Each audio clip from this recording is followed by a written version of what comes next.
بسم اللہ الرحمن الرحیم. آپ دیکھ رہے ہیں شہزاد ملک ایکسکلوسیو. میں ہوں شہزاد ملک اور آج کے پروگرام میں آپ سب کو خوش آمدید کہتا ہوں. آج سگنیفیکنٹ ایک اور ڈیولپمنٹ اسلام آباد ہائی کورٹ میں ہوئی کہ اسلام آباد ہائی کورٹ نے پیکا آرڈیننس جس کو اس سے پہلے اسلام آباد ہائی کورٹ اور وکلاء اور دوسرے ججز صاحبان جو ہیں اس کو ڈریکونین لا کا خطاب دے چکے تھے، اس کو اسٹرائک ڈاؤن کر دیا انہوں نے کہا کہ جی بالکل یہ کسی بھی صورت ہیومن فرینڈلی نہیں ہے اور حالات کے مطابق نہیں ہے، یہ ایک ڈریکونین لا ہے، اس کو ہم اسٹرائک ڈاؤن کرتے ہیں.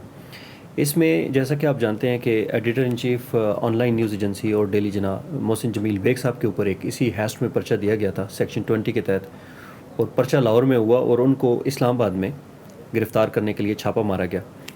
آج ایک ایف آئی اے کے لیے، خاص کر ایف آئی اے اور گورنمنٹ کے لیے ایک ذلت امیز دن آپ کہہ سکتے ہیں، کیونکہ آج کراچی میں بھی محسن جمیل بیگ صاحب کا جو پرچہ انہوں نے دیا تھا منی لانڈرنگ کا اور باقی دفعات لگا کے، ادھر بھی ڈیٹ تھی اور یہاں پہ بھی ڈیٹ تھی. وہاں پہ بھی ذلت اور رسوائی جو تھی وہ ایف آئی اے کی ٹیم جناب ثناء اللہ عباسی صاحب کی ٹیم کا ذلت ذلت امیز جو آج پروسیڈنگز ہوئی وہ ان کا ذلت مقدر بنی، اور اسلام آباد میں بھی. اور جناب بابر بخت قریشی صاحب جو ڈائریکٹر سائبر ہیں، ایک دفعہ پھر عطر من اللہ صاحب نے ان کو بہت ہی زیادہ آڑے ہاتھوں لیا، اور بابر بخت قریشی جو ہیں وہ بابر بخت قریشی سے زیادہ بدبخت قریشی نظر آئے وہاں پہ. اور یہ بدبخت قریشی صاحب کا جو پسینہ تھا، آپ یقین کریں ناظرین، میں نے ان کے یہاں سے بالوں کے اندر سے اترتے ہوئے نیچے گردن کے اوپر چلتا ہوا دیکھا ہے، اور ان کی بے بسی اور ان کی جو پسپائی تھی وہ ان کے چہرے سے عیاں تھی، ان کی ٹیم کے چہرے سے عیاں تھی. ظاہر ہے جس طریقے سے انہوں نے یہ بدبخت قریشی نے آ کے ہاتھ ڈالا، اور پھر اس کو معزز جو جج صاحبان ہیں اور جو عدالتیں ہیں انہوں نے انڈرسٹینڈ کیا، اور اس کی انڈرسٹینڈنگ پھر یہ سامنے آئی کہ انہوں نے اس کیس کو پیکا سیکشن 20 کو جو ہے نا وہ اسٹرائک ڈاؤن کر دیا، اور انہوں نے کہا جی بالکل یہ جو ہے کورٹ ہم اجازت نہیں دے سکتے کہ اس طرح کے قانون کی پاکستانی معاشرے کے اندر اجازت ہے. پھر انہوں نے ایک سوال کیا بابر بخت قریشی اور بدبخت قریشی سے سوال کیا کہ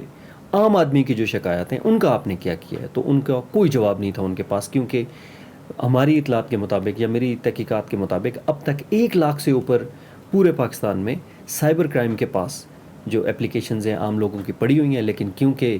جو حاکم وقت جو آرڈر کرے اور جو ڈی جے ایف آئی اے ہیں ثناء اللہ عباسی صاحب، وہ جو آرڈر کریں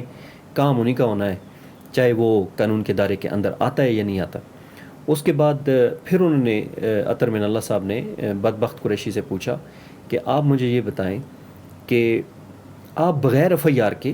کس طریقے سے کسی کو گرفتار کر لیتے ہیں؟ تو انہوں نے کہا جی ہم پہلے گرفتار کرتے ہیں، پھر کوئی چیز برآمد ہوتی ہے تو پھر ہم اس کے اوپر پرچہ دے کے تو گرفتاری ڈال دیتے ہیں. تو انہوں نے کہا کہ آپ ذرا بھی پشیمان نہیں ہیں، آپ نے جو محسن بیگ صاحب کے ساتھ کیا اور جو آپ نے بلال غوری صاحب کے ساتھ کیا، آپ کو ذرا بھی پشیمانی آپ کے چہرے پہ نہیں ہے، اور آپ جو ہے مجھے دلائل پہ دلائل دیے جا رہے ہیں آگے سے. اس پہ انہوں نے چپ رہنا ہی، بدبخت قریشی صاحب نے چپ رہنا ہی مناسب سمجھا، اور انہوں نے مزید کوئی بات نہیں کی. لیکن اس کے بعد اچھی خبر اور جو ذلت امیز جو چیز ہے ایف آئی اے کیسے میں آئی وہ یہ آئی کہ پیکا کا جو سیکشن 20 ہے اس کو ہم اسٹرائک ڈاؤن کرتے ہیں، اور آئندہ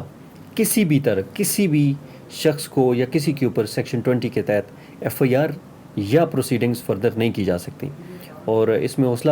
افزا چیز یہ سامنے آئی ہے کہ سیکشن 20 کے تحت جتنی ایف آئی آریں پاکستان میں انہوں نے اس ڈریکونین لا کے تحت دی تھیں وہ بھی کویش کر دی گئی ہیں، خارج کر دی گئی ہیں، اور ان کی بھی اب کوئی وقت نہیں ہے اس کے تحت. تو آپ کو یاد ہوگا کہ پہلے ہی عطر من اللہ صاحب نے ایف آئی اے کو روک دیا تھا کہ سیکشن 20 کے تحت کوئی گرفتاری نہیں کرنی، کوئی ایف آئی آر مزید نہیں دینی، اور جو ایف آئی آریں ہیں ان کے اوپر وہ گرفتار نہیں کر سکتے. اسی طرح محسن جمیل بیگ صاحب کا آج کراچی میں بھی کیس تھا، تو وہاں پہ بھی chief justice Sindh high court نے بڑا ٹف ٹائم دیا ایف آئی اے کو، اور وہاں پہ بھی ایف آئی اے کے پاس کوئی جواب نہیں تھا. دیکھیں ایک ایسا کیس منی لانڈرنگ کا کہ ناظرین اس کیس کے اندر محسن جمیل بیگ صاحب کو شامل کیا گیا جو ایف آئی آر دی گئی ہے، اس میں آپ اندازہ کریں کہ منی لانڈرنگ کا نہ کوئی اکاؤنٹ ہے، نہ کوئی 1 روپے کی کیش 10 روپے کی کیش یا کوئی 50,000 روپے کی کیش کہیں انہوں نے پکڑی ہے، کوئی چیز بھی نہیں ہے، لیکن منی لانڈرنگ ایکٹ جو ہے وہ امپوز انہوں نے کیا ہوا ہے، لگایا ہوا ہے عملہ، اینٹی منی لانڈرنگ ایکٹ کے تحت انہوں نے ایف آئی آر دے دی ہے. یہ ہے اس ایف آئی اے کا فیس جو گورنمنٹ کے کہنے پہ اور ڈی جی ایف آئی اے کے کہنے پہ ان کی ساری ٹیمیں کر رہی ہیں. لیکن رسوائی اور ذلت جو ہے وہ ایف آئی اے ڈی جی ایف آئی اے کا مقدر بنی ہے، اس کی ٹیم کا مقدر بنی ہے. اور ڈی جی ایف آئی اے کے لیے آخر پہ میں ایک شعر کہنا چاہوں گا کہ اس نے قد کاٹ نکالا ہے زمانے میں بہت، اس نے قد کاٹ نکالا ہے زمانے میں بہت، مگر وہ سوچ کا بونا ہے یہی رونا ہے. اپنا گردنوا کے لوگوں کا خیال رکھیے گا. اگلے پروگرام میں انشاءاللہ پھر ملاقات ہوگی. اللہ حافظ ناصر.